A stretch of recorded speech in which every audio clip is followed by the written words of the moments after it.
Hi guys, we're back at the FAtwA Center. This is a very interesting question and answer. I feel very sorry for the Muslim woman that wrote this question. The title rather of this fatwa is New to Islam and Has Doubts. And so let's see what's troubling her. I became a Muslim 3 years ago. I have never had a strong faith, and now it declined so much that I'm thinking about abandoning Islam. If I leave Islam, do the other Muslims really have to kill me? I think the only way for me to continue to be Muslim is that after death I become a man. Is it possible that Allah could make me a man? I haven't read anything that would convince me that the reward in paradise is equal for men and women. Or is it possible, look at this, or is it possible to make dawah so that that person would just stop existing after the day? No paradise, no hell? Look at this poor woman. She doesn't even want to exist after she dies because of what's going to go on in the Muslim paradise. It's very sad. It's pitiful. Ever since I read that women are less than men in their reasoning, thinking, less in faith, and that only a few women will enter paradise, I have hated Islam, and I hated being a Muslim woman. She hates being a Muslim woman. I regret ever becoming a Muslim, but I still believe in God and that Muhammad was his messenger. Is there any cure for me, or should I just pretend being a Muslim, fearing that being murdered if I leave Islam? I hope Allah keeps your faith strong. Well, the simple answer for this lady is yes, leave Islam. Leave Islam. Go and read the scriptures and see where your salvation is. All right, so let's read the answer that the FAtwA Center gives. They give a bunch of fill right here. All right, a bunch of fill. He says absolutely nothing about her question. But, okay, let's start here.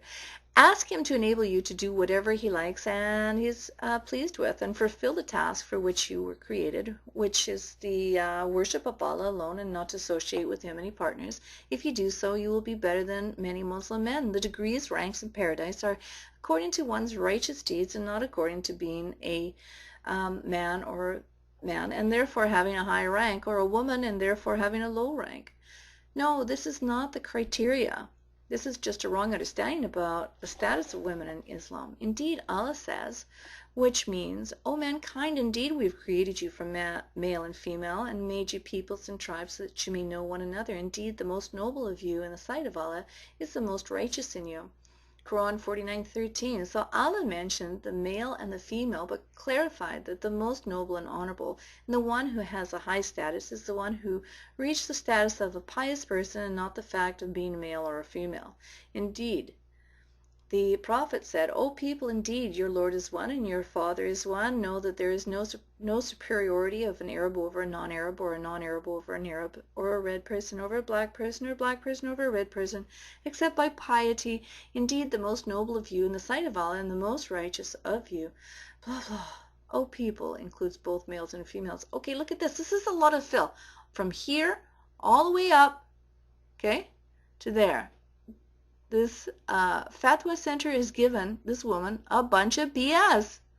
It's not applicable to heaven at all. It's basically, most all, speaking about this world, the things that go on in this world between the Muslims. So it's all fill. All right, now let's get to something a little bit more meaty. He says here, as regards to the prophetic narration in which the prophet said, women are weak in mind and religion, and most people in hell are women. Do you see that? Women are weak in mind and religion, and most people in hell are women. He explained this by saying, the weakness of mind is the testimony of two women is equal to that of one man. This is the weakness of mind.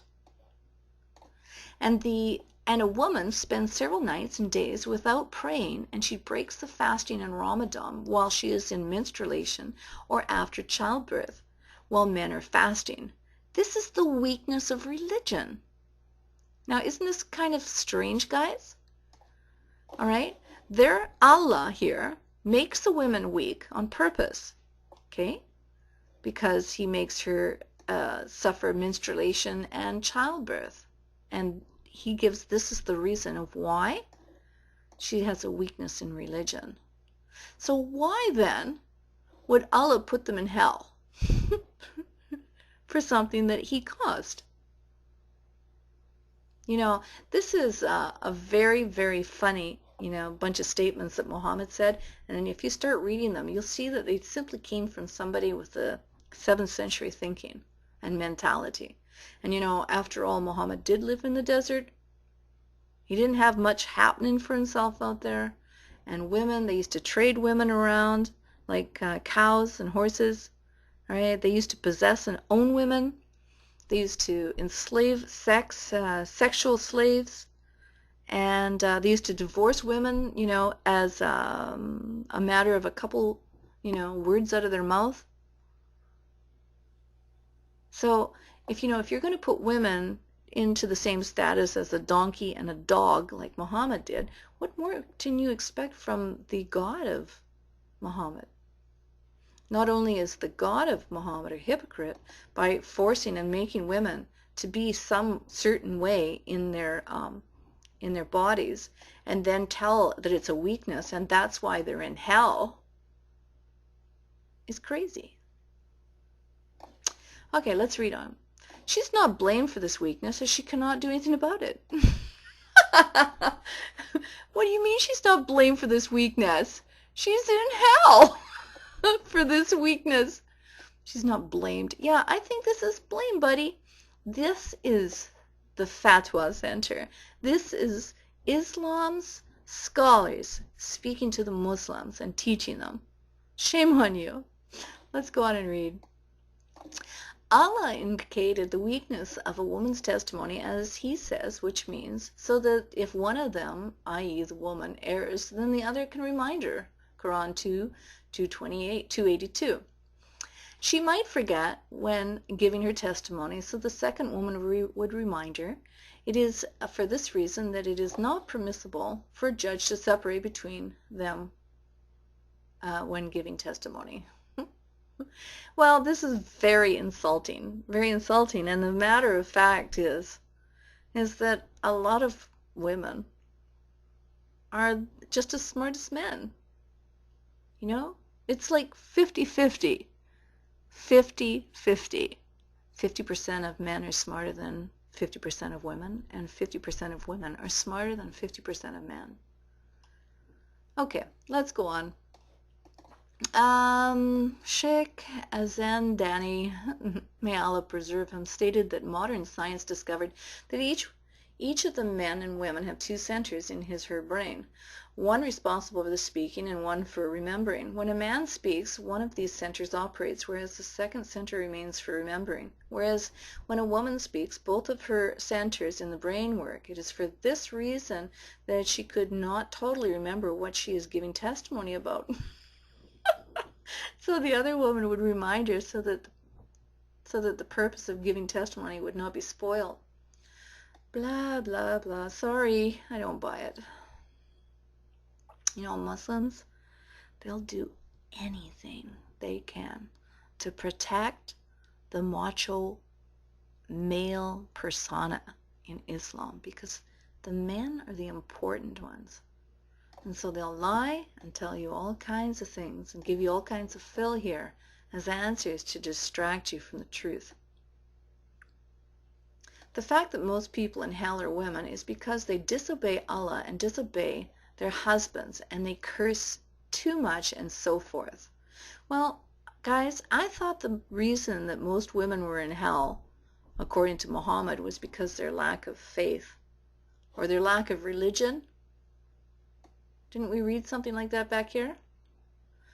Women are weak in mind and religion, and most people in hell are women. The weakness of mind is the testimony of 2 women.